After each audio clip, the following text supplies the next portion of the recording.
जय हिंद साथियों, मैं अपने इस वीडियो में आपका पुनः स्वागत करता हूं। दोस्तों, आज हम लोग बात करेंगे क्लास 10th मैथ्स में वास्तविक संख्या का जो फर्स्ट एक्सरसाइज है, प्रश्नावली 1.1। तो आज बेसिकली हम इस एक्सरसाइज को डिस्कस करने वाले हैं। तो हम लोग पहले इस एक्सरसाइज को डिस्कस करने से पहले कुछ बेसिक बातों को डिस्कस कर लेते हैं। देखिए, यूक्लिड विभाजन प्रमेय का हम पढ़े थे। सूत्र होता है a बराबर b³ प्लस r। अगर बात करें यहाँ पे a का मतलब क्या है, तो a का मतलब होता है, इसे हम भाज्य कहते हैं। b का मतलब यहाँ पे भाजक है और q का मतलब यहाँ पे भागफल है और r का मतलब यहाँ पे शेषफल है। ठीक है। अब देखिए, यहाँ पे कुछ मतलब बातें और आपको ध्यान देना है कि यहाँ पे जो ये शेषफल होता है, ये ध्यान देना है, शेषफल जो होता है वो या तो 0 के बराबर होगा या 0 से बड़ा होगा, लेकिन वो भाजक से छोटा होगा। यानी कहने का मतलब जो r का मान होगा वो ग्रेटर देन 0 या इक्वल होगा 0 बट लेस देन b। मतलब ये है कि जो अगर जैसे मान लीजिए हम किसी भी संख्या का किसी संख्या में से भाग देते हैं, तो उसमें जो शेषफल आता है वो शेषफल सदैव या तो 0 होगा या 0 से बड़ा होगा, लेकिन जो भाजक होता है उससे सदैव छोटा होता है। ये ध्यान देना। जैसे एग्जांपल में आपको समझाएं, जैसे मान लीजिए हमने 5 में 14 का भाग किया। ठीक है। अब 5 का पहाड़ा 2 बार पढ़ेंगे, 5 दूनी 10, यानी यहाँ पे फाइनली 4 बचेगा। ठीक। तो ये जो चीज़ है ये आपका भाज्य है और जिससे भाग किया जाता है वो भाजक होता है।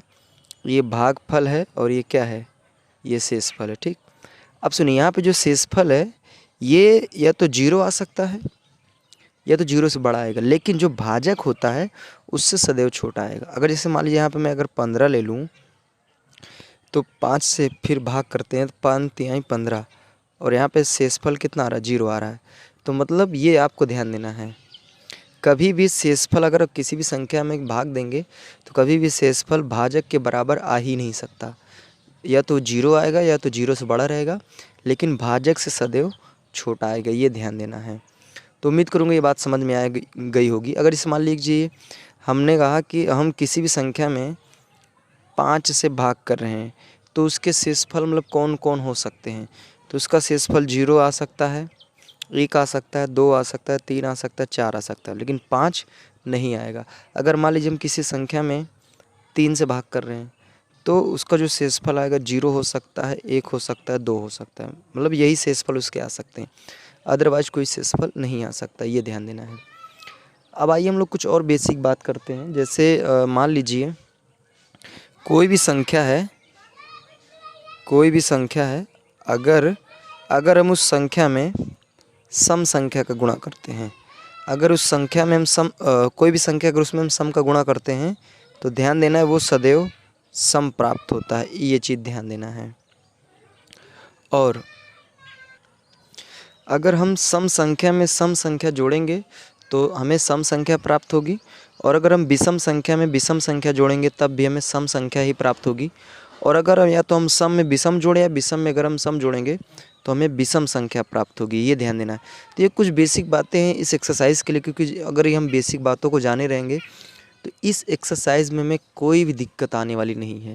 तो ये कुछ बेसिक बातें थी। अगर कुछ होगा बेसिक से संबंधित तो उसको हम इसी वीडियो में आगे समझेंगे। अब बस आज के लिए बेसिक इतना ही। अब आइए हम लोग पहले क्वेश्चन से स्टार्ट करते हैं। आइए हम लोग अब पहले क्वेश्चन से स्टार्ट करते हैं। इसमें लिखा है निम्नलिखित संख्याओं का हमें HCF बताना है, और ये जो बताना है हमें यूक्लिड विभाजन एल्गोरिथम की मदद से हमें मतलब HCF ज्ञात करना है। तो HCF ज्ञात करने का मतलब ये है कि जैसे यहाँ पे लिखा है, पहले ही सवाल है 135 और 225। तो हमें क्या करना है कि इसमें इन मतलब 135 और 225 में हमें ऐसी संख्या यानी वह बड़ी से बड़ी संख्या में खोजना है जो इन दोनों को पूर्णतया विभाजित कर दे। तो हमें HCF का मतलब यही है, हाईएस्ट कॉमन फैक्टर, कि जैसे कई जितनी भी संख्याएं दी हों तो उन संख्याओं में से मिलाकर हमें ऐसी संख्या को खोजना रहता है। मतलब ऐसी बड़ी से बड़ी संख्या में खोजनी रहती है जो उन सभी संख्याओं को पूरी तरह से विभाजित कर दे। तो जैसे यहाँ पे 135 और 225 है, तो हमें क्या करना है, ऐसी बड़ी से बड़ी संख्या खोजें ना जो दोनों को पूरी तरह से विभाजित करे। तो आइए शुरू करते हैं। तो पहले यहाँ पे देखिए जैसे 225 है, तो 225 हम बीच में रखेंगे, फिर इधर यहाँ पर लिखेंगे 135। अब देखिए हमें क्या करना है, यूक्लिड विभाजन एल्गोरिथम की मदद से करना है। तो इसका तरीका होता है a बराबर BQ+R, ये होता है, हमें इसी फॉर्म में लिखना है, लेकिन हम लोग इधर से शॉर्टकट में मतलब करते हुए चलेंगे। अब देखिए जैसे 135 है, इसमें हमें 225 का भाग करना है, तो कितनी बार जाएगा, एक बार, तो यहाँ हो जाएगा 135, ठीक है। अब यहाँ पे जो शेषफल बचेगा इधर आएगा 0, इधर मतलब एक उधार देगा 12, 12 में से 3 गया 9, तो ये हो जाएगा 90, ठीक है। अब यहाँ पे देखिए हम जो भाज्य है वो है 225, आप इसको लिख सकते हैं स्टेप फर्स्ट या चरण फर्स्ट भी कह सकते हैं। तो 225 और जो भाजक है वो है 135, भाग फल आ रहा है 1 और शेष फल आया है 90, ठीक है। अब उसी तरह देखिए इस तरह के बाद अब जो यहाँ पे जिससे हम भाग कर रहे थे इसको उठा के हम इधर रखेंगे, यहाँ पे ये हो जाएगा 135। अब 90 का पहाड़ा पढ़िए, 135 से ज़्यादा न जाए तो फिर एक बार पढ़ना पड़ेगा। तो 90 का 90 हो जाएगा, घटाएंगे तो 45 आएगा। फिर यहाँ पे लिखेंगे स्टेप 2। तो स्टेप 2 में क्या लिखेंगे, जो भाज्य यहाँ पे 135 है, तो 135 बराबर भाजक जो है यानी जो भाग कर रहा है वो 90 है, भाग फल 1 है और शेष फल 45 आया, ठीक। अब उसी तरह अब यहाँ पे फिर इसको उठा के इधर रखेंगे, तो यहाँ हो जाएगा 90। अब 45 का पहाड़ा 2 बार पढ़ेंगे तब जाके 90 आएगा, तो यहाँ पे कट के फाइनली 0 बचेगा। तो स्टेप अगर थर्ड की बात करेंगे, स्टेप थर्ड में हम लिखेंगे यहाँ पे जो भाज्य है वो भाज्य 90 है और भाजक जो है वो 45 है और भागफल 2 है और शेषफल 0 है। तो अब यहाँ पे जैसे अब इस तरह आप लिखेंगे तो इधर से भी आप देख सकते हैं, इधर से भी देख सकते हैं। जैसे इधर देखिए, इसमें ये देखना है कि जिस संख्या से हमने भाग किया, जो संख्या पूरी तरह से मतलब शेषफल 0 लाया, वही इसका HCF होता है। या फिर इधर से आप समझ सकते हैं कि देखिए जहाँ पे मतलब शेषफल 0 आता है उसके ऊपर देखिए, उसके ऊपर जो संख्या लिखी रहती है वही HCF होता है। यानी कहने का मतलब ये है कि 45 वह बड़ी से बड़ी संख्या है जो 135 को भी पूरी तरह से मतलब भाग कर देगा और 225 को, या फिर ऐसे भी आप कह सकते हैं कि 45 वह बड़ी से बड़ी संख्या है जिसमें 135 भी उसके पहाड़े में आएगा और 225 भी उसी के पहाड़े में आएगा। अब आइए हम लोग इसमें इसका जो दूसरा पार्ट है उस पर हम लोग चलते हैं। तो यहाँ पे हम 2 ही पार्ट को डिस्कस करेंगे, तीसरा वाला आपके लिए होमवर्क रहेगा। तो यहाँ पे आप क्या करिए, 38, 22, 0 इसमें हमें भाग करना है 196 का, ठीक है। तो इसको मैं भाग इधर कर ले रहा हूँ।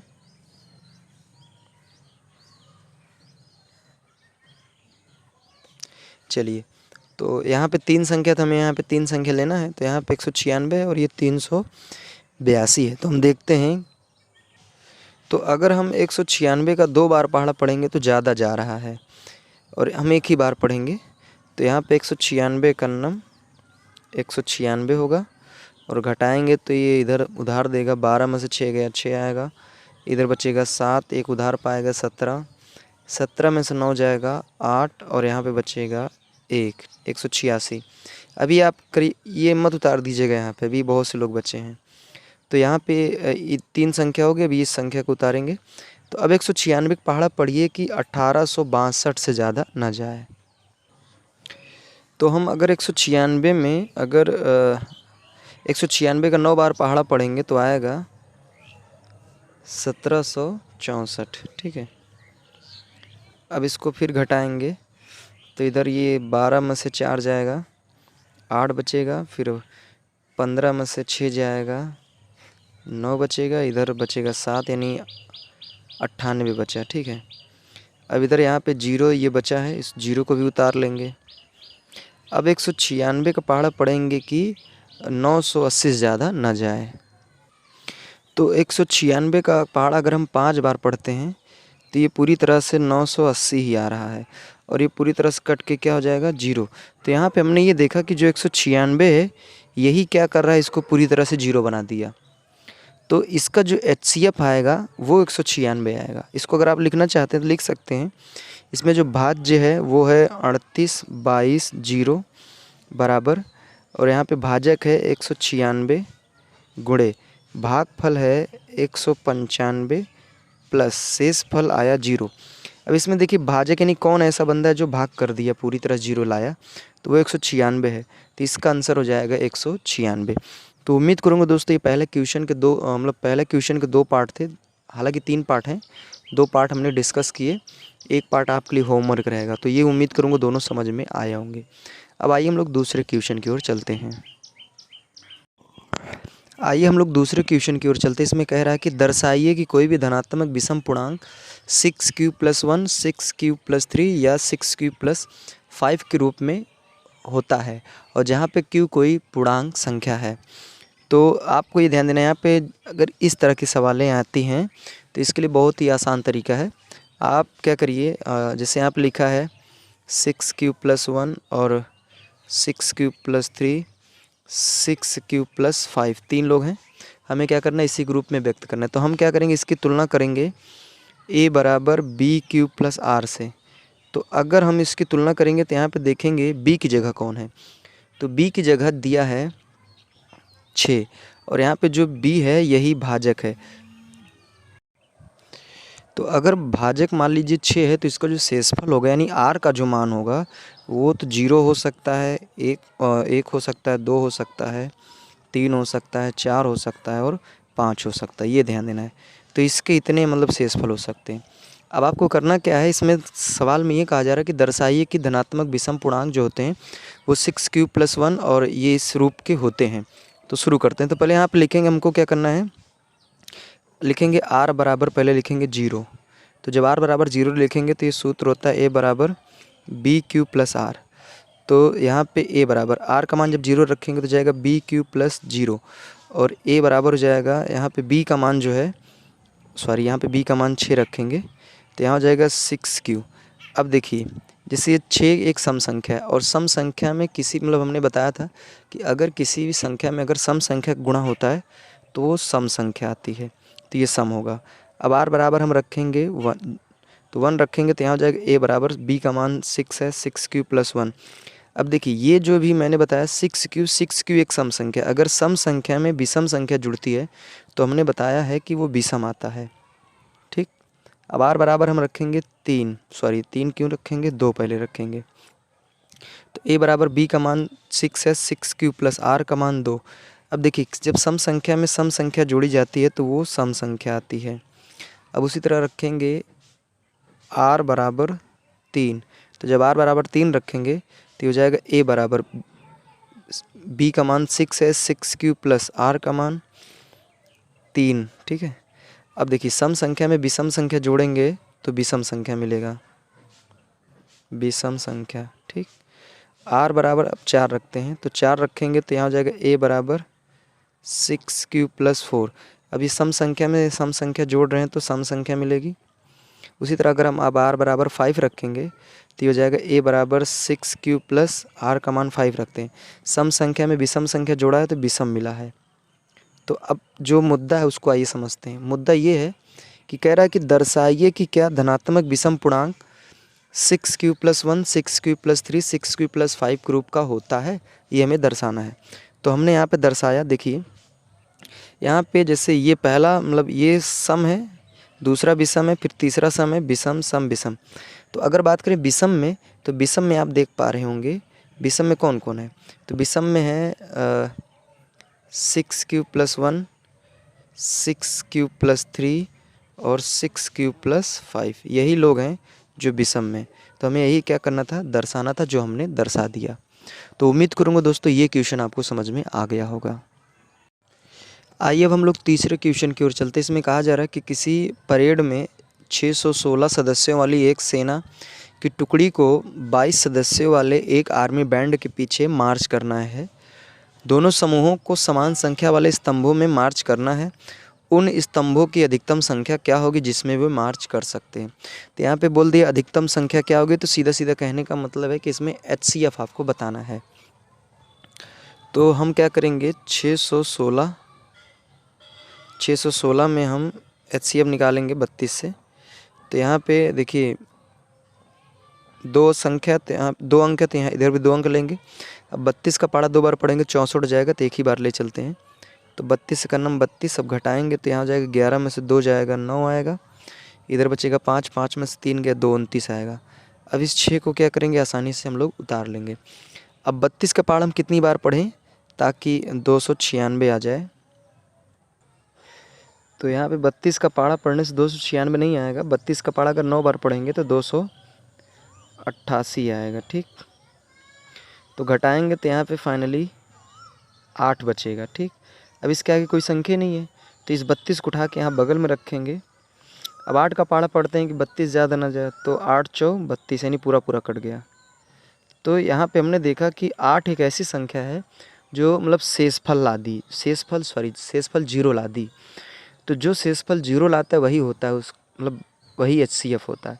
तो यहाँ पे HCF जो आ गया वो 8 आ गया। ठीक है, उम्मीद करूँगा समझ में आया होगा। आइए हम लोग चौथे क्वेश्चन पर चलते हैं। इसमें कहा जा रहा है यूक्लिड विभाजन प्रमेयिका का प्रयोग करके दर्शाइए कि धनात्मक पूर्णांक का वर्ग, ये बात ध्यान देना, वर्ग किसी पूर्णांक m के लिए 3m या 3m+1 के रूप का होता है। तो इट इज़ वेरी सिंपल सवाल है। यहाँ पे जैसे लिखा है 3m, इसके 0 हम लगा सकते हैं, और 3m+1 के रूप का होता है। तो अगर हम इसकी तुलना अगर a बराबर b³ + r से करेंगे तो यहाँ पे b की जगह पे जो है वो 3 दिख रहा है। मतलब इसकी तुलना अगर इससे करेंगे तो m की जगह q है और b की जगह जो है वो 3 है। तो अगर भाजक यहाँ पे b का मान अगर 3 है तो शेषफल जो होगा वो 0 हो सकता है, 1 हो सकता है और 2 हो सकता है। तो आइए एक एक करके रखेंगे। तो यहाँ पे पहले हम लिखेंगे r बराबर 0। तो जब r बराबर 0 रखेंगे तो यहाँ हो जाएगा a बराबर b का मान हो जाएगा 3q प्लस r का मान 0। अब इधर सुनिए, जो q है इसको मैं m मान सकता हूँ, मान लूँगा, तो हो जाएगा 3m+0। ठीक है, एक रूप तो हमने लिख दिया। अब दूसरा लिखेंगे r बराबर हम मान लेते हैं 1। तो जब r का यहाँ पे एक मिस्टेक ये हुआ कि यहाँ पे वर्ग बोला है, तो हमें क्या करना है, ऐसे नहीं लिखना है, हमें इसका वर्ग निकालना है। तो यहाँ पे वर्ग निकालेंगे तो हो जाएगा a² बराबर 3q का होल स्क्वायर, और यहाँ पे ये हो जाएगा a² बराबर 3 त्रिक 9 q²।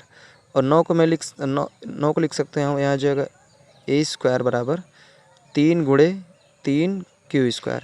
अब इतनी जगह में m लिख सकता हूँ, तो a² बराबर हो जाएगा 3m। ठीक, तो यहाँ पे पहला वाला हमने लिखा। अब दूसरा लिखेंगे r बराबर 1। तो जब r बराबर 1 रखेंगे तो इसी में रखना है, तो यहाँ हो जाएगा a बराबर 3q प्लस r का मान 1। अब हमें क्या करना है, इसका स्क्वायर करना है। तो इधर हो जाएगा, क्योंकि उस सवाल में वर्ग बोला है ना, तो दोनों तरफ का स्क्वायर करेंगे तो जाएगा 3q + 1, इसका स्क्वायर कर दीजिए। तो a² बराबर हो जाएगा, इसका a + b को होल स्क्वायर के रूप में लिखेंगे तो जाएगा 3q का स्क्वायर प्लस 1 का स्क्वायर प्लस 2 × 3q × 1। ठीक है, तो इधर हो जाएगा a² बराबर, ये हो जाएगा 9q² प्लस 1, इसका मल्टीप्लाई करेंगे तो जाएगा 6q। अब हमें क्या करना है, बाहर यहाँ पे 3m+1 चाहिए, बाहर 3 चाहिए।